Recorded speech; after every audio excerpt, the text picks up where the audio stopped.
Hello friend, आपने headphone को use करो वीडियो की सबटाइटल पर क्लिक करके वीडियो की मजा लो। दोस्तों, जब से मेरी शादी हुई थी तब से मेरा देवर मेरे पति से भी ज्यादा मेरा ध्यान रखता था।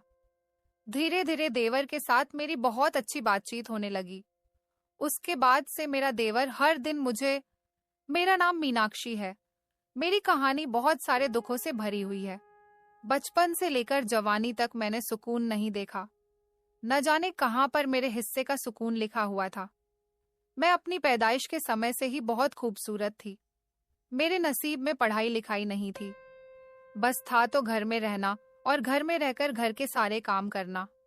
सारी जिंदगी अपने शौक पूरे किए बिना ही गुजार दी। मेरी माँ ने भी अपनी जिंदगी में बहुत सारी परेशानियां देखी थी। जब मेरे माता पिता का रिश्ता तय हुआ था तब मेरे पिता के घरेलू हालात बहुत कमजोर थे, लेकिन इस गरीबी में भी मेरी माँ ने हमेशा मेरे पिता का साथ दिया था। मेरे माता पिता की शादी हो गई। मेरे माँ बाप की जिंदगी बहुत परेशानियों में गुजर रही थी। मेरी दादी थी, दादा भी थे और मेरी एक बुआ भी थी।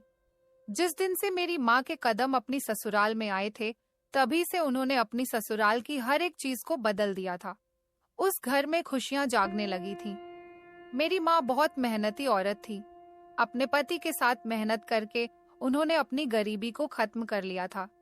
मेरे पिताजी जेंट्स टेलर थे, बहुत अच्छी सिलाई किया करते थे और मेरी माँ से भी बहुत अच्छे से सिलाई आती थी। शादी के बाद मेरी माँ ने अपने पति के साथ मेहनत की और अपने घर की परेशानियों को दूर कर लिया। अब हमारे घर में किसी चीज की कमी नहीं रही थी। टीवी, फ्रिज और जरूरत की हर चीज मौजूद थी। मेरी माँ ने मेरे पिता के साथ हाथ बटाकर सारे घर की परेशानियां खत्म कर दी थी। पिताजी अपनी पत्नी से बहुत खुश रहते थे। मेरी दादी भी मेरी माँ से बहुत खुश रहती थी।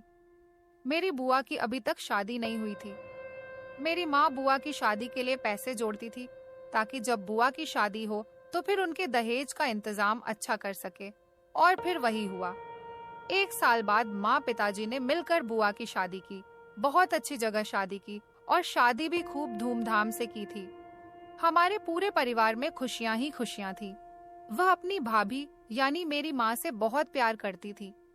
मेरी माँ ने हमेशा बुआ को अपनी ननद नहीं बल्कि अपनी बहन समझकर हमेशा उनका साथ दिया था। मेरे पिता इस बात से बहुत खुश थे कि उनकी पत्नी ने पूरे घर को अच्छे से संभाल लिया है। माता पिता दोनों की मेहनत से हमारा घर स्वर्ग बन गया था। बुआ की शादी के कुछ दिनों बाद ही मेरे दादा का भी देहांत हो गया। अब घर में सिर्फ 3 लोग ही बचे थे, माँ, पिताजी और दादी। बुआ कभी कभी हमारे घर पर आ जाती थी और वो अपने ससुराल में बहुत खुश रहती थी। उनकी शादी दूसरे शहर में हुई थी, इसी वजह से वो हमारे घर कम आती थी। पूरे परिवार की जिंदगी बहुत अच्छे तरीके से गुजर रही थी। घर में खुशियों की कोई कमी नहीं थी। बस कमी थी तो मेरी माँ के पास कोई औलाद नहीं थी। मेरी माँ की शादी को 5 साल हो गए थे, लेकिन मेरी माँ ने कभी उम्मीद नहीं छोड़ी थी। मेरे पिता का कहना था, अगर औलाद हो जाती है तो ठीक है, नहीं हुई तो भी कोई बात नहीं, हम एक दूसरे के लिए काफी हैं। कभी मेरी दादी ने भी मेरी माँ को औलाद ना होने का ताना नहीं दिया था, क्योंकि मेरी माँ ने हमेशा दादी को अपनी सगी माँ की तरह ही समझा था। इसलिए मेरे पूरे परिवार में बहुत ज्यादा मोहब्बत बनी हुई थी। सब एक दूसरे से बहुत प्यार करते थे। कुछ दिनों बाद पता चला कि बुआ भी प्रेग्नेंट है, लेकिन अभी तक मेरी माँ की गोद सूनी थी। अब मेरी माँ को औलाद की कमी महसूस होने लगी थी।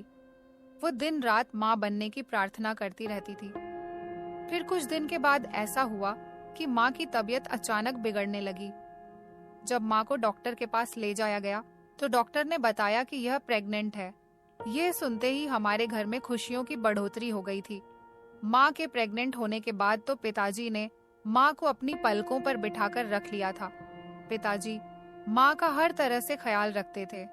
टाइम से उनको अपने हाथों से खाना खिलाते थे और उनकी दवाइयों का भी हमेशा ध्यान रखते थे। दादी ने भी एक माँ की तरह अपनी बहू की सेवा की थी। और फिर मेरे माता पिता के घर एक बेटी पैदा हुई जो कि मैं थी। मेरे पैदा होते ही जैसे हमारे घर में तो खुशियां डबल ट्रिपल हो गई थी। पूरा परिवार बहुत खुश था, सबसे ज्यादा खुश मेरे पैदा होने पर मेरी माँ थी। मेरी माँ एक बहुत अच्छी औरत थी। मेरी दादी हमेशा मेरी माँ की तारीफ किया करती थी। मेरी पैदाइश पर मेरी बुआ भी हमारे घर पर आई और बहुत सारे मेरे लिए गिफ्ट्स भी लेकर आई थी। हमारा घर खुशियों से भर चुका था, लेकिन माँ ये नहीं जानती थी कि उनकी ये खुशियाँ कुछ ही दिनों की हैं। कुछ दिनों के बाद ऐसा हुआ कि माँ सिलाई कर रही थी और अचानक ही उनको चक्कर आने लगे और वह गिरकर बेहोश हो गई। पिताजी उनको देखकर बहुत घबरा गए थे और माँ को लेकर अस्पताल चले गए। डॉक्टर ने माँ के कुछ टेस्ट लिख कर दिए और जब रिपोर्ट आई तो डॉक्टर ने कुछ ऐसा बताया कि जिसको सुनते ही पिताजी के पैरों तले से जमीन निकल गई थी। डॉक्टर ने बताया कि माँ को कैंसर हो गया है। इतनी बड़ी बीमारी थी कि इस बीमारी से लड़ना किसी भी हाल में मुमकिन नहीं था, लेकिन फिर भी पिताजी ने माँ का इलाज करवाया और माँ को बचाने की हर मुमकिन कोशिश की। माँ के इलाज में काफी सारा पैसा भी खर्च हो चुका था। जितनी खुशियाँ हमारे घर में आई थी, धीरे धीरे वह सारी खुशियाँ कम होने लगी। पिताजी पर तो जैसे परेशानियों का पहाड़ ही टूट पड़ा था। हॉस्पिटल का खर्चा ज्यादा था और माँ की वजह से पिताजी अपने काम पर भी ज्यादा ध्यान नहीं दे पा रहे थे। इसी वजह से हमारी जितनी भी जमा पूंजी थी, सारी माँ के इलाज पर लग गई। पिताजी ने माँ का इलाज 8 महीने तक करवाया, लेकिन जब फिर भी कोई असर नहीं हुआ तो माँ को दूसरे अस्पताल में दिखाया गया। वहाँ का खर्च तो और भी ज्यादा था। मैं तब 9 महीने की थी और मेरी माँ बीमार पड़ी हुई थी। दादी ने मुझे संभालने के लिए बुआ को अपने घर पर बुला लिया था। बुआ ने मुझे और घर को अच्छे तरीके से संभाला हुआ था, जबकि मैं बचपन में बहुत रोती थी और बहुत ज्यादा परेशान करती थी। इसी वजह से बुआ मुझसे बहुत तंग आ गई थी। माँ की हालत तो दिन ब दिन खराब होती चली जा रही थी। उनकी तबीयत में कोई सुधार नजर नहीं आ रहा था। दूसरे अस्पताल में इलाज होते हुए भी माँ को 1 महीना गुजर गया था। इसके बाद डॉक्टर ने माँ का इलाज कर दिया। पिताजी ने काफी सारे डॉक्टर से माँ का इलाज करवाना चाहा, लेकिन हर डॉक्टर ने इनकार ही कर दिया था। हार मानकर पिताजी माँ को घर लेकर आ गए। घर आने के 2 दिन के बाद ही माँ इस दुनिया को छोड़कर चली गई। हमारे घर पर तो जैसे दुखों का पहाड़ टूट पड़ा था। जितनी भी खुशियां थी सारे गम में बदल गई थी। मेरी माँ इतनी अच्छी थी कि मेरी माँ का सदमा मेरे पिता और मेरी दादी के दिल पर बहुत बुरी तरह से पहुंचा था। उस टाइम मैं बहुत छोटी थी, इसलिए मुझे अपनी माँ की जुदाई का दुख पता ही नहीं चला, मगर मुझे अपनी माँ की जरूरत तो थी। बस अब समय हो चुका था मेरी जिंदगी की बर्बादी के शुरू होने का। मैं अपने बचपन से बहुत ज्यादा खूबसूरत थी, जबकि खूबसूरती तो इंसान की पर्सनैलिटी को और भी ज्यादा बढ़ा देती है, मगर मेरी खूबसूरती ने मुझे इस तरह से बर्बाद किया था जो मुझसे बर्दाश्त नहीं हो पा रही थी।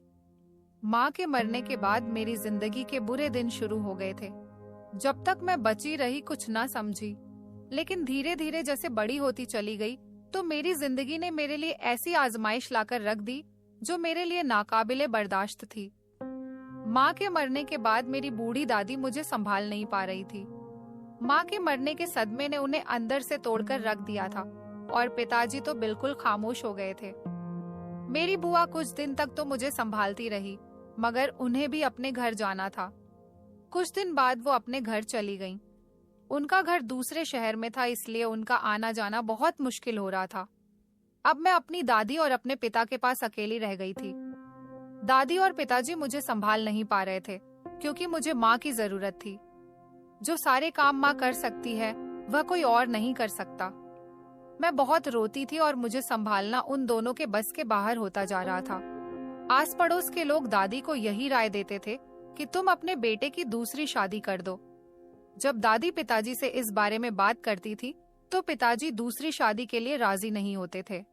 लोग ऐसी राय सिर्फ मेरी वजह से देते थे क्योंकि हालात ऐसे बन गए थे और पिताजी दूसरी शादी करने के लिए मान नहीं रहे थे।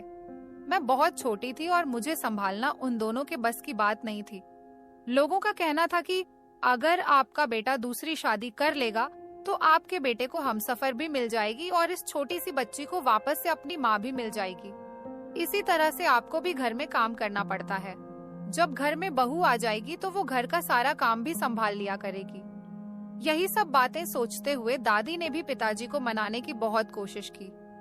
फिर जब पिताजी भी अपनी माँ के कहने पर बहुत ज्यादा तंग हो गए तो उन्होंने दूसरी शादी करने के लिए हाँ कर दी।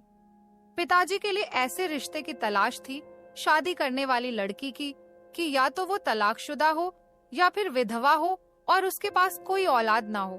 फिर कुछ दिन बाद ऐसा रिश्ता पिताजी के लिए मिल ही गया। वो औरत तलाकशुदा थी और उससे पिताजी की शादी कर दी गई। दादी ने सोचा कि इस औरत का भी दोबारा से घर बस जाएगा और वह मेरी कदर भी करेगी क्योंकि उसके पास पहले से कोई औलाद नहीं थी। बस यही सोचकर दादी ने एक विधवा औरत के साथ मेरे पिता की शादी करवा दी जो मेरी दूसरी माँ बनने जा रही थी। उसका नाम सारथी था। जब पिताजी की शादी हुई तो मैं 11 महीने की थी। दादी ने इस बात की तलाश नहीं की कि आखिर मेरी दूसरी माँ की पहली तलाक क्यों हुई थी, और यह सब जाने बिना ही उन्होंने उनको अपने घर की बहू बना लिया था। वो उम्र में मेरे पिता से 5 साल छोटी थी और देखने में काफी समझदार भी लगती थी। दादी ने सोचा कि औरत घर भी अच्छे से संभाल लेगी और मुझे भी अच्छे से संभाल लेगी। शादी के पहले दिन ही दादी ने सारथी की गोद में मुझे लाकर डाल दिया था और कहने लगी कि आज से यह तुम्हारी बेटी है और तुम इसकी माँ हो। तुम्हें इसका हमेशा ख्याल रखना है और इसे हमेशा सगी माँ बनकर प्यार करना है। इस तरह से सारथी माँ ने मुझे अपनी औलाद बनाकर पाला। सारथी और मेरे पिता की शादी को 5 साल हो गए थे, लेकिन अभी तक उनके पास अपनी कोई औलाद नहीं थी। मरी माँ ने मेरा हमेशा ख्याल रखा था, बल्कि मेरी परवरिश अपनी सगी औलाद की तरह ही की थी। वो घर की जिम्मेदारियां भी अच्छी तरह से उठा रही थी। दादी को लगता था जैसे उन्होंने पिताजी की दूसरी शादी करवाकर बहुत अच्छा फैसला किया, लेकिन ऐसा सिर्फ तब तक ही मुमकिन था जब तक दूसरी माँ के पास अपनी औलाद नहीं आई थी। लेकिन जैसे ही मैं 7 साल की हुई तो पता चला कि दूसरी माँ प्रेग्नेंट है। अपने बच्चे के आने की खुशी किसको नहीं होती, साथ ही माँ को भी बहुत थी। 9 महीने का वक्त कैसे गुजरा कैसे नहीं, यह तो मैं नहीं जानती, मगर जैसे ही स्वार्थी माँ की गोद में उनकी अपनी औलाद आ गई, तभी से ही उन्होंने मुझे रिजेक्ट करना शुरू कर दिया था। वह मुझसे खिंची खिंची सी रहती थी। आखिर वह एक बेटे की माँ थी। उन्होंने एक बेटे को जन्म दिया था। अब वह मेरे लिए दूसरी माँ नहीं, बल्कि मेरे लिए मेरी सौतेली माँ बन चुकी थी, क्योंकि उन्होंने सौतेली माँ बनने वाले रूप दिखाने शुरू कर दिए थे। उन्होंने बेटा पैदा किया था, इसलिए उन्होंने मुझे अहमियत देनी कम कर दी थी। हमेशा मुझे इग्नोर किया करती थी। अब मैं दादी के पास होने लगी थी और माँ हमेशा अपने बेटे को प्यार करती रहती थी। अतिथि पिताजी अपने काम से जैसे ही फ्री होते थे, बस अपने बेटे को गोद में लेकर घूमने निकल जाते थे। उन्होंने भी मुझ पर से अपना ध्यान हटा लिया था और मैं चुपचाप पिताजी को देखती रहती थी। मेरा भी दिल चाहता था कि मेरे पिता मुझे भी घुमाने लेकर जाया करें, लेकिन ना जाने क्यों उन्हें अपने बेटे के आगे मैं दिखाई ही नहीं देती थी। इसी एहसास ने मुझसे मेरा बचपन छीन लिया था। बस एक दादी ही बची थी जो मुझसे प्यार करती थी और मेरा ख्याल रखती थी। मैंने भी दादी को ही अपना सब कुछ मान लिया था और हमेशा अपनी दादी के पास रहती थी। दादी मुझे तैयार करके स्कूल भेजती थी और मेरे खाने पीने का भी ध्यान रखती थी, क्योंकि एक दिन दादी ने माँ से भी कहा था कि मीनाक्षी का भी ख्याल रखा करो, आखिर वह भी तुम्हारी औलाद है, छोटी है। उसके दिल पर यह सब कुछ देखकर एहसास होता है। तुम अपने बेटे से प्यार करती हो और मीनाक्षी को सौतेला होने का एहसास दिलाती हो। यह बात सुनकर सौतेली माँ ने साफ साफ कह दिया कि जितना ख्याल रखना था मैंने रख लिया। अब मैं अपने बेटे का ख्याल रखूंगी और मैं किस किस तरफ को देखूं। घर भी संभालती हूँ, अपने बच्चे को भी संभालती हूँ। अब आप चाहती हो कि मैं मीनाक्षी को भी संभाल लूं। ये मुझसे नहीं होगा। ये बात सुनकर दादी शांत हो गई थी। फिर इसके बाद दादी ने मेरे बारे में उनसे कोई बातचीत नहीं की। ऐसे ही 3 साल और गुजर गए। मैं 11 साल की हो चुकी थी और 12वीं साल में चल रही थी। अब मैं लोगों की बातों को महसूस भी करती थी और समझती भी थी। दादी की बूढ़ी हड्डियों में अब इतनी ताकत नहीं रही थी कि वह मेरा सारा काम कर सके। एक दिन दादी ने पिताजी से बात की और कहने लगी कि अपनी पत्नी से कहो कि कुछ ख्याल मीनाक्षी का भी कर लिया करें। बिन माँ की बच्ची है और वैसे भी सबसे पहले तो वह तुम्हारी औलाद है, उसे ऐसे नजरअंदाज ना किया करो। अच्छी बात नहीं है। पिताजी ने सारथी माँ से बात की होगी तो शायद वह थोड़ा बहुत मेरा ख्याल रखने लगी थी। मुझे खाना भी देती थी और स्कूल भी भेज दिया करती थी। मैं इतने में ही खुश हो जाती थी और माँ के साथ घर के सारे कामकाज में हाथ बंटाने लगी थी। चाहती थी कि माँ मुझसे खुश होकर मुझे भी प्यार किया करे, जैसे वह मेरे भाई से करती है। मैं फैक्ट्री से रोजाना माँ का काम किया करती थी। उनका खाना लगाकर देती थी, पानी रखती थी, गिलास लेकर आती थी। कभी रात को माँ के पैर दबाती थी। लेकिन मेरे यह सब करने का कोई फायदा नहीं हुआ। बस इतना हुआ था कि वह मुझसे कभी कभी थोड़ा बहुत बात कर लिया करती थी, वरना तो हमेशा वह मुझे डांटती ही रहती थी। मैं तो बस प्यार की भूखी थी। मुझे माँ का थोड़ा सा प्यार चाहिए था, मगर मैं सारी जिंदगी इसी प्यार के लिए तरसती रही थी। धीरे धीरे वक्त गुजरता चला जा रहा था और मैं 6 क्लास में पहुंच गई थी। माँ ने पिताजी से कहकर मुझे घर बिठा लिया। मेरी पढ़ाई छुड़वा दी। कहने लगी कि अब हम इसकी पढ़ाई का खर्च पूरा नहीं कर सकते। मुझे अपनी बेटी को भी पढ़ाना है।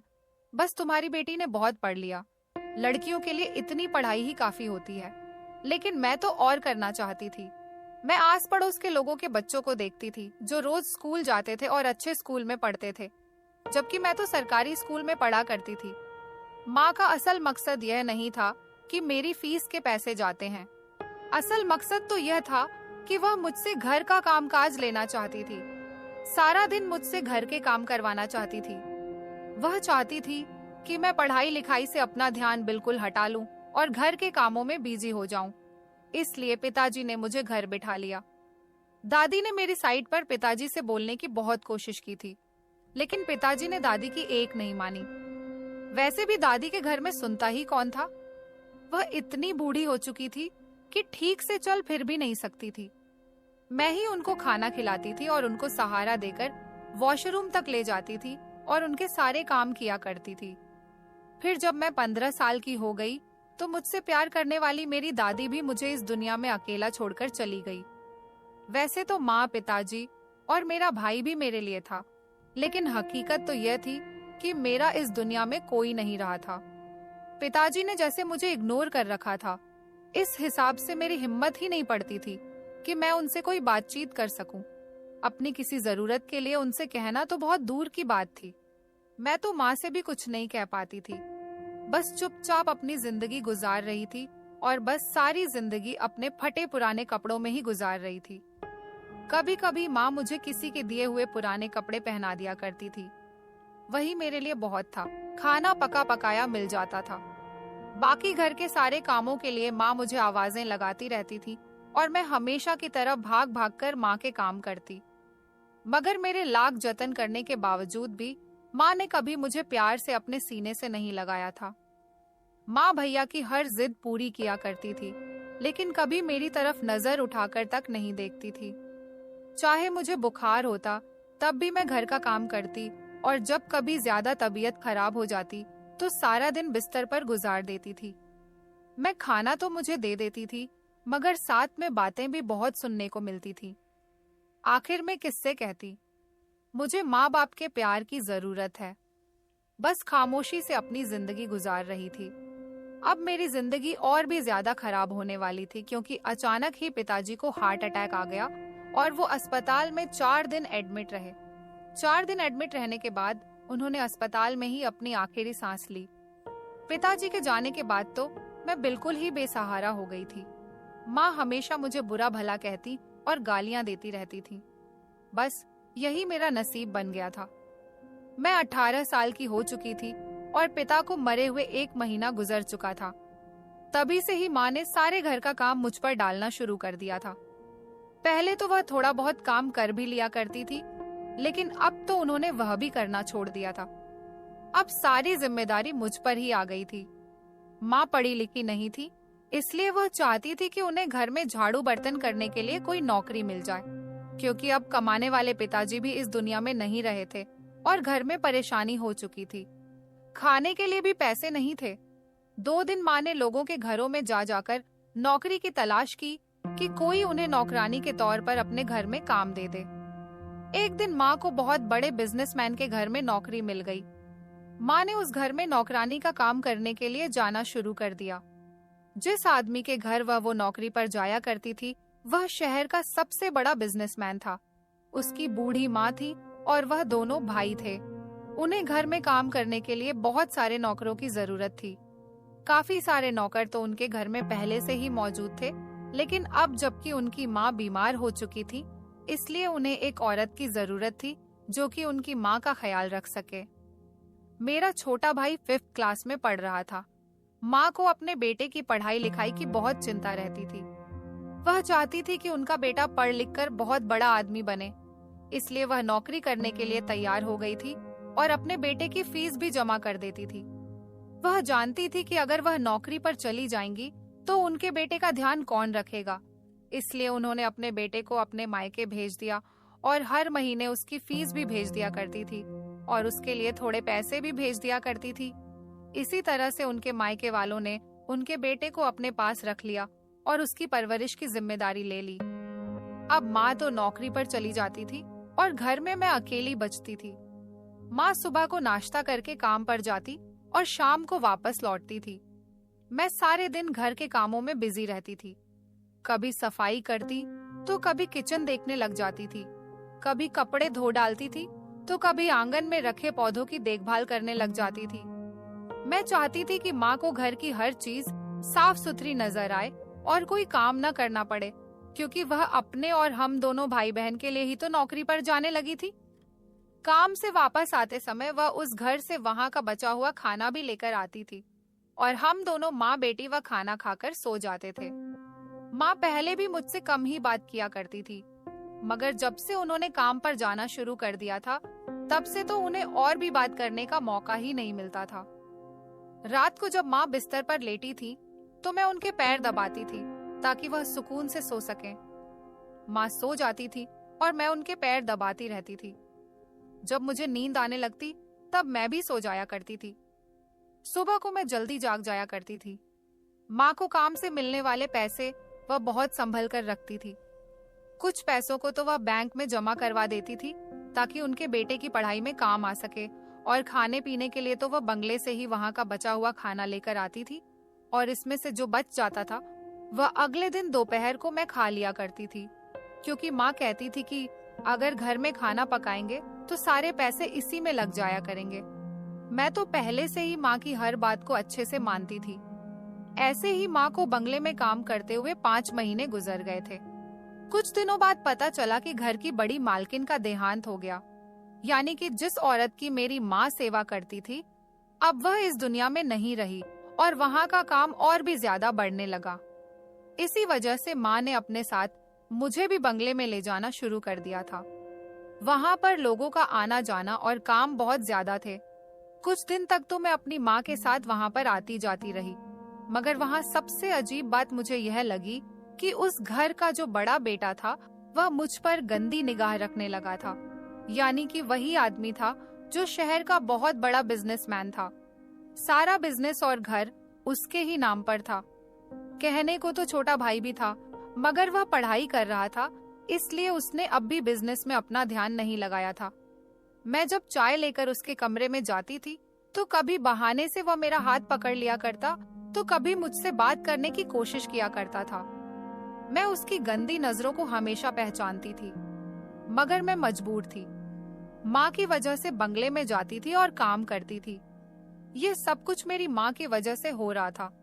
आखिर उन्होंने अपने आप को इस तरह से कर लिया था कि मैं चाहकर भी उन्हें अपनी परेशानी नहीं बता सकती थी। बंगले में काम करते हुए मुझे 15 दिन गुजर चुके थे। एक दिन तो बड़े साहब ने हद ही कर दी थी। मैं जब सुबह का नाश्ता लेकर उनके कमरे में गई तो झटके से उन्होंने मेरा हाथ पकड़ लिया और कहने लगे कि मीनाक्षी, तुम मुझे बहुत खूबसूरत लगती हो। तुम अगर मेरी बन जाओ तो इस घर में रानी बनकर रहोगी। मैंने बड़ी मुश्किल से अपना हाथ छुड़ाया और उनके कमरे से भागकर आ गई थी। मुझे बड़े साहब से नफरत होने लगी थी। आखिर वह मुझसे उम्र में इतने बड़े थे। मैं उनकी बेटी समान थी, लेकिन तब भी वह मुझ पर गंदी निगाह डालते थे। सारा शहर उस आदमी को बहुत अच्छा समझता था, लेकिन जिस तरह से उसकी नीयत मुझ पर थी, उस हिसाब से मुझे उनसे बहुत ज्यादा नफरत होने लगी थी। और उस घर में कोई ऐसा नहीं था जिससे मैं उनकी शिकायत करती, क्योंकि उनकी माँ भी इस दुनिया से चली गई थी। वह अकेले ही पूरे घर के मालिक थे और अपना हुक्म चलाया करते थे। उनका छोटा भाई तो हमेशा पढ़ाई लिखाई में बिजी रहता था। और घर में कभी कभी ही दाखिल होता था। मैंने नौकरों को आपस में बात करते हुए सुना था कि छोटा भाई बड़े भाई से ज्यादा अच्छा है और उसकी आदत भी बहुत अच्छी है। वह बहुत ईमानदार और अच्छा इंसान है। अब मैं बड़े साहब की इन हरकतों से तंग आ गई थी। मैंने सोच लिया था कि मैं माँ से कह दूंगी मुझे अब वहां नहीं जाना। इसलिए मैंने माँ से बहाना बना दिया कि मुझे बंगले में डर लगता है, इसलिए मुझे घर पर ही रहने दो। माँ मेरी बात मान गई और अकेली ही बंगले पर काम करने के लिए जाने लगी। मगर मुझे नहीं मालूम था कि कुछ दिन में मुझ पर एक कयामत टूटने वाली है। कुछ ऐसा हुआ कि एक दिन माँ रात को जब घर वापस आई तो उनके साथ हवेली के 2 नौकर भी साथ आए थे, जो बहुत बड़े बड़े बॉक्स लेकर आए थे और वो बॉक्स बहुत भारी थे। माँ ने वह बॉक्स अंदर रखवाए और उनको वापस भेज दिया। इसके बाद माँ ने मुझे आवाज दी और कहने लगी कि एक बॉक्स में कपड़े हैं, इसको अंदर रख दो, और दूसरे बॉक्स में खाने का सामान है, ये सारा सामान किचन में रख दो। मैंने ऐसा ही किया जो मुझसे माँ ने कहा था, लेकिन मेरे दिमाग में बार बार एक ही बात आ रही थी कि यह सामान यहाँ पर क्यों आया है, और वह भी इतना ढेर सारा। माँ ने बताया कि यह सब सामान उन्हें बड़े साहब ने भिजवाया है और माँ की सैलरी भी बढ़ा दी है। मैं यह सुनकर खुश हो गई थी, मगर मेरा दिल अजीब तरह से घबराने लगा था। मुझे समझ नहीं आ रहा था कि अचानक बड़े साहब माँ पर इतना मेहरबान क्यों हो रहे हैं, और फिर 2 दिन बाद उसकी मेहरबानी की पोल खुल गई। जब माँ बंगले से काम करके लौट रही थी तो उनके साथ 2 नौकर आए थे, जिनके हाथ में बहुत सारे बैग थे। वह सारा सामान घर पर रखकर चले गए तो माँ ने मुझे आवाज दी और कहने लगी कि सारा सामान अंदर रख दो। इस बैग में सारे कीमती कपड़े हैं और एक बैग में कुछ जेवर भी है, और इस बैग में मिठाई और फल है, ये तुम खा लेना। वैसे तो ये सारा सामान स्पेशली तुम्हारे लिए है, लेकिन मैं इतने टाइम से तुम्हें खिला रही हूँ, इसलिए ये सब कुछ मेरा हो गया। मैं ये सुनकर चौंक गई थी कि आखिर बड़े साहब ने मेरे लिए ये सब कुछ क्यों भेजा था। मैंने सवाल किया, माँ ये सब कुछ मेरे लिए क्यों आया है? माँ ने बताया कि बड़े साहब तुमसे शादी करना चाहते हैं और मैं उनसे हाँ करके आ गई हूँ।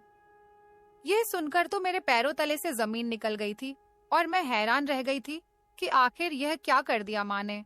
लेकिन अब जबकि माँ हाँ करके आ गई थी, इसलिए मैं उनके फैसले को टाल नहीं सकती थी। मैं समझ गई थी कि बड़े साहब ने मुझसे शादी करने के लिए माँ को खूब लालच दिया है। 2 दिन बाद ही मेरी बड़े साहब से शादी कर दी गई। इतने बड़े बंगले में बड़े साहब के अलावा कोई नहीं रहता था। बड़े साहब ने मेरे बदले में माँ को इतने पैसे दिए थे कि उन्होंने वहां पर नौकरी करना ही छोड़ दिया था।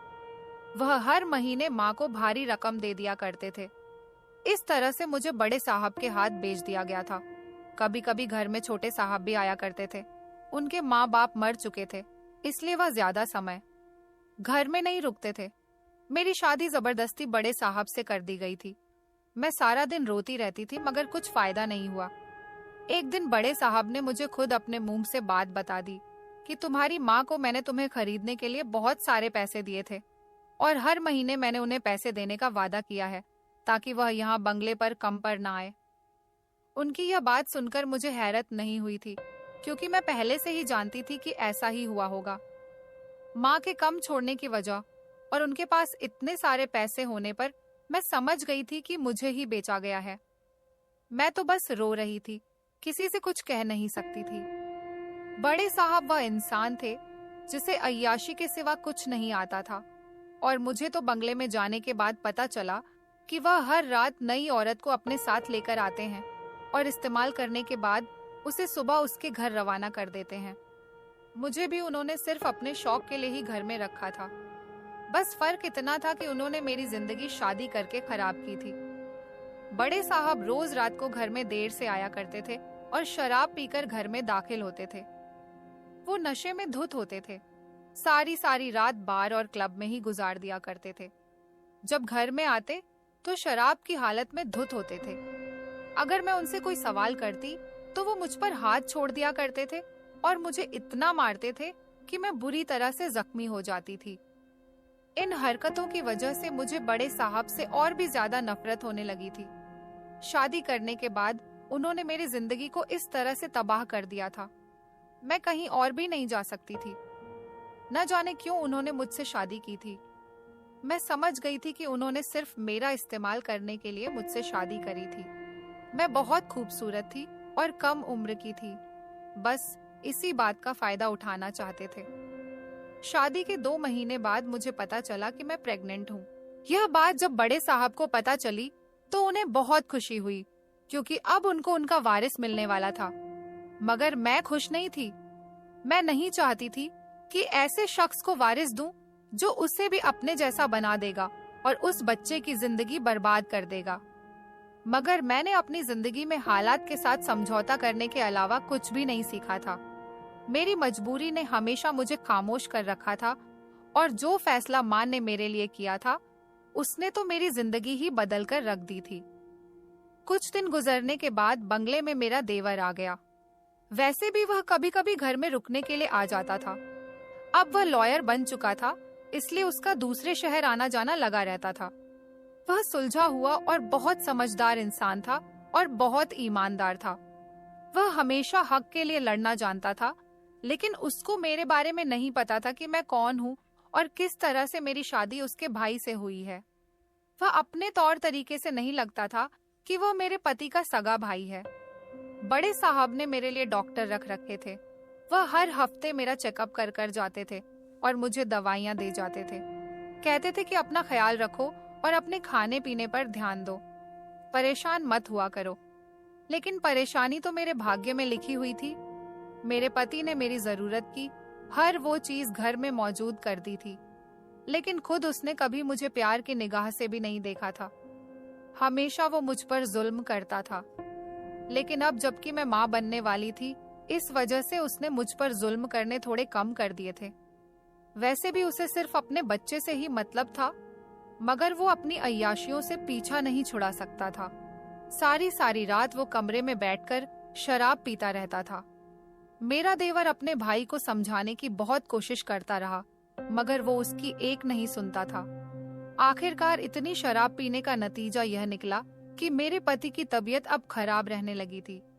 शराब पीने की वजह से उनकी सेहत दिन ब दिन खराब होती जा रही थी। एक दिन जब मेरे पति की तबीयत बहुत ज्यादा खराब हो गई तो मेरा देवर उनको अस्पताल ले गया। अस्पताल लेकर जाने के बाद पता चला कि उनके फेफड़े शराब पीने की वजह से खराब हो गए। यह खबर बुरी थी, लेकिन मुझे इस खबर से कोई फर्क नहीं पड़ता था। पता नहीं क्यों, लेकिन मुझे अपने पति की ऐसी तबीयत के बारे में सुनकर बहुत सुकून मिला था, क्योंकि जिस इंसान से आपको नफरत हो और वही आप पर हुकूमत करे तो आपका जिंदगी जीना बेमतलब हो जाता है। ऐसा ही था मेरे साथ भी। जब से मेरी शादी हुई थी तब से लेकर आज तक उसने मुझे सिर्फ दुख और तकलीफ ही दिए थे। कभी उसने मुझे अपनी पत्नी नहीं समझा था, बल्कि वह तो मुझे कोई जानवर समझता था और जानवर समझ कर ही मुझे रोज मारता पीटता था। कभी कभी तो मुझे शराब पीने पर भी मजबूर कर देता था, और अगर मैं शराब पीने से इनकार कर दिया करती थी तो सिगरेट से मेरे हाथ पैर जलाता था। उस आदमी ने मुझ पर बहुत ज्यादा जुल्म किए हैं। एक दिन जब मेरे देवर ने मुझे बताया कि डॉक्टर ने भैया को लाइलाज कर दिया है, तभी मैं कुछ नहीं बोली थी। और फिर एक दिन मैंने एक प्यारी सी बेटी को जन्म दिया। मेरा पति तो कुछ सुनने और देखने की हालत में नहीं था। अब वह अपनी जिंदगी की आखिरी सांसें ले रहा था। मैंने उसको अपनी बेटी की शक्ल नहीं दिखाई, क्योंकि उसे बेटे की चाहत थी। मुझे पता था मेरी बेटी की शक्ल देखते ही उसको मुझ पर गुस्सा आएगा। लेकिन अब जबकि वह बीमार पड़ा हुआ था तो वह कुछ नहीं कर सकता था। एक दिन बड़े साहब ने मुझे अपने पास बुलाया और हाथ जोड़कर मुझसे माफी मांगने लगे। मेरे पति को यह बात पता थी कि अब उनकी जिंदगी का बहुत कम समय रह गया है। उन्होंने मुझसे कहा कि मैं तुमसे माफी मांगना चाहता हूँ। मैंने तुम्हारे साथ बहुत गलत किया और एक बार मुझे मेरी बेटी की सूरत दिखा दो। मैंने उनकी बेटी की शक्ल उनको दिखा दी। उसकी शक्ल देखते ही उन्होंने अपना दम तोड़ दिया। लेकिन आखिरी समय पर मुझे अपने पति की मौत पर दुख होने लगा था, क्योंकि वह सुधर गए थे और उन्होंने मुझसे माफी भी मांग ली थी। लेकिन अब उस माफी का कोई फायदा नहीं था, क्योंकि उनको देर से समझ आई थी, इसलिए मैं कुछ नहीं कर सकती थी। लेकिन मुझे अब अपनी बेटी की फिक्र लगी रहती थी। मुझे पता था अब मेरी इस घर में कोई जगह नहीं है। इस बंगले से मुझे निकाल दिया जाएगा। माँ ने तो मेरी शादी का सौदा करने के बाद मुझे दोबारा अपने घर में कदम रखने से भी मना कर दिया था, इसलिए मैं उनसे भी मिलने नहीं जा सकती थी, और वह तो मेरे विधवा होने पर भी मुझसे मिलने नहीं आई थी। बहुत दिनों तक तो मैं माँ के कठोरपन पर बहुत रोती थी, मगर उनके लिए रोने पर कोई फायदा नहीं था, जिनके लिए आप या आपके आंसू कोई अहमियत नहीं रखते हो। जिस दिन से मेरी बेटी पैदा हुई थी, उसी दिन से मुझे उसकी हमेशा चिंता लगी रहती थी कि अब मेरी बेटी का क्या होगा, मैं उसको लेकर कहाँ जाऊं। मैं हमेशा अपनी बेटी को अपने सीने से लगाकर खूब रोती रहती थी। एक दिन मैंने सोच लिया था कि अब मैं यह घर छोड़कर चली जाऊंगी। आखिर इस घर में मेरा कोई नहीं बचा था, इसलिए मैंने ठान लिया था कि मैं इस घर को छोड़कर चली जाऊंगी। एक दिन मैंने अपने कपड़े पैक किए और अपनी बेटी को लेकर घर से निकल आई। वहां मेरा कोई नहीं बचा था, इसलिए मैंने सोचा था कि मैं अपना और अपनी बेटी का फ्यूचर बनाना चाहती हूँ। आखिर अब मुझे अपना कौन मानता, कौन मुझे सहारा देता। मुझे किसी से उम्मीदें नहीं थी, इसलिए मैं उस घर को छोड़कर वहां से निकल आई थी। मुझे अपनी बेटी की बहुत चिंता थी। आखिर इसके आने वाले फ्यूचर में इसके साथ क्या होता। बस यही सब बातें सोचते हुए मैंने यह फैसला कर लिया था। मैं बंगले से तो आ गई थी, लेकिन अब मुझे कहाँ जाना था, मेरी कुछ समझ में नहीं आ रहा था। इसलिए मैं स्टेशन चली गई और स्टेशन पर बैठकर ट्रेन के आने का इंतजार करने लगी। तभी घर पर मेरा देवर आया होगा। उसने मेरे बारे में पूछा होगा, तो किसी ने कहा कि वह तो यहाँ से चली गई है, और वह परेशान हो गया और उसने मेरा पीछा किया। उसने मुझे ढूंढने की बहुत कोशिश की, फिर आखिरकार वह स्टेशन पर पहुंच गया और उसने मुझे ढूंढ निकाला। जैसे ही मैंने उसे स्टेशन पर देखा तो मैं हैरान रह गई कि आखिर मेरा देवर मेरे सामने खड़ा था। उसने मेरे हाथ से मेरी बेटी को ले लिया और मुझसे कहने लगा कि आप कहाँ जा रही हो। मैंने कहा, मेरी बेटी मुझे वापस कर दो, मेरा अब यहाँ कोई नहीं है, मैं इस शहर को छोड़कर जा रही हूँ। तो उसने मुझसे कहा कि आपको फिक्र करने की कोई जरूरत नहीं है, मैं कल ही आपसे शादी करूंगा। आप और आपकी बेटी को अपना नाम दूंगा। यह सुनते ही मेरे तो होश उड़ गए थे, और कुछ ऐसा ही हुआ। मेरे देवर ने मुझसे शादी कर ली। अब मैं अपने पति के साथ बहुत खुश हूँ। आखिर मुझे बेहतर इंसान का साथ मिल गया था। मैं बहुत खुशनसीब हूँ जिसे इतना अच्छा पति मिला था। उसने मुझे ही नहीं बल्कि मेरी बेटी को भी अपना लिया था। अब मैं अपने परिवार में बहुत खुश हूँ। अब मेरी शादी को 6 साल हो चुके हैं। मेरे पास एक बेटा और बेटी भी है। मेरा पति मेरा बेटा होने के बाद भी सबसे ज्यादा प्यार मेरी बेटी से ही करता है, और लगता ही नहीं कि वो उनके बड़े भाई की बेटी है। कुछ दिनों बाद बंगले में मेरे पास मेरी दूसरी माँ मुझसे मिलने के लिए आई थी। इतने सालों के बाद उन्हें देखकर मैं उन्हें पहचान भी नहीं पाई थी। वो मेरे सामने बहुत शर्मिंदा हो रही थी और मुझसे माफी मांग रही थी। मैंने आखिरकार उनको माफ कर दिया था, क्योंकि मैं तो हमेशा उनको अपनी सगी माँ मानती थी। लेकिन अभी मुझे जब याद आता था कि उन्होंने मेरे साथ क्या क्या किया, तो मेरा शरीर कांपने लगता था। अगर मेरा पति मुझे ना अपनाता तो शायद मैं सारी जिंदगी दर दर की ठोकरें खाने में ही गुजार देती। आखिर मेरी सौतेली माँ ने मेरे साथ बहुत गलत किया था। मैं सोचती हूँ कि माँ कैसी होती है। मैंने उनको हमेशा अपनी सगी माँ समझा, लेकिन उन्होंने कभी मुझे अपनी सगी औलाद नहीं समझा था। हर इंसान अपने मतलब से ही अपनी हद को पार कर सकता है, और दूसरी माँ ने भी मेरे साथ यही किया था। काश वो मेरे साथ ऐसा ना करती तो मेरे साथ वो सब नहीं होता जो हो चुका था। लेकिन अब मैं सब कुछ भूल चुकी हूँ, और आज मैं अपने आप से ज्यादा खुशकिस्मत किसी को नहीं समझती, क्योंकि मेरे पति बहुत अच्छे हैं। मैं अपने पति और अपने बच्चों के साथ बहुत खुश हूँ। तो दोस्तों, उम्मीद करती हूँ आपको हमारी कहानी पसंद आई होगी। कहानी पसंद आई है तो वीडियो को लाइक करें, चैनल पर नए हैं तो चैनल को सब्सक्राइब करें और नोटिफिकेशन को जरूर दबाएं, ताकि अगली अपडेट सबसे पहले आपको मिले। धन्यवाद।